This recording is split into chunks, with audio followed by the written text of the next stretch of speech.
आज बनवणार आहोत आंब्याचं साधन. आ हा हा. 2 आंबे घेतले आहेत हापूस आणि स्वच्छ धुवून घेतले आणि आता हे चिरून घ्यायचे. कोकणची शान असणारा हापूस आंबा आणि आंब्याचं साधन मस्त मऊ मऊसूद पिवळ धमक आणि जाळीदार. जिभेवर साधनाचा घास ठेवला की जिभेवरची रसाळ तृप्त होतात. त्याला मराठीमध्ये केकही नाही म्हणायचं, फक्त आंब्याचं साधन. चला मग आपण रेसिपीला सुरुवात करूया. मी 3 आंबे घेतले होते, त्याचं खापा केले आणि त्याचे फ्लप काढून घेतले आणि त्या स्मॅश करून एका साईडला ठेवले.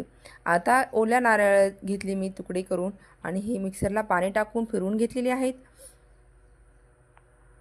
एकसारखं फिरवून घ्यायचं. आपल्याला ओल्या नारळाचं दूध लागणार आहे साहित्यामध्ये आणि 1 कप रवा आणि 1 कप आंब्याचा फ्लप घेतलेला आहे आणि 1 कप साखर आणि 1 कप नारळाचं दूध आणि 1 कप ओल्या नारळाची चव आणि इनो फ्रूट सॉल्ट इतकं साहित्य लागणार आहे. तर आता आपण ओल्या नारळाचं दूध घेतलेलं आहे वाटीत आणि आता हे नारळ उरलेलं आहे त्याचे आपण बारीक करून घेणार आहे. अजिबात काही वाया नाही घालायचं आणि घरच्या साहित्यापासून सोपी रेसिपी आहे. आता ही स्मॅश केलेलं आहे.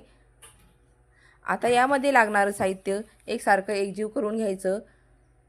जास्तही फेटायचं नाही, कारण की आंबा हा खूप मऊ असतो. यामध्ये मी 1 वाटी रवा ॲड केलेला आहे आणि 1 वाटी ओल्या नारळाचं दूध आणि 1 वाटी ओल्या नारळाचा खीस टाकला आणि एकसारखं हे मिश्रण आपण एकसारखं करून घेऊया.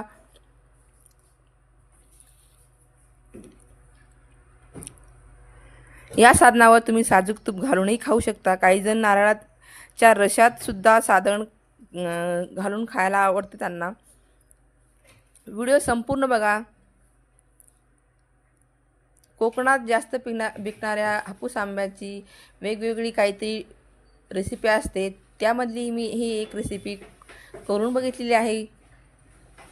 आता हे मिश्रण मी एका साईडला अर्धा तास ठेवणार आहे. अर्धा तास होऊन झालेला आहे. त्यामध्ये मी इनो सॉल्ट फ्रूट हे टाकून घेते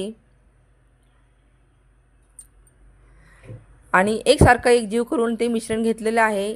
आता बॅटर तयार झालेलं आहे. आता हे केक टिनचं भांडं आहे माझ्याकडं. पातेलं गरम करत ठेवलेलं आहे गॅसवरती.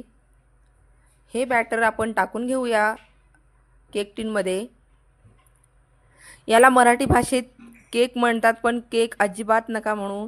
आंब्याचं साधन आणि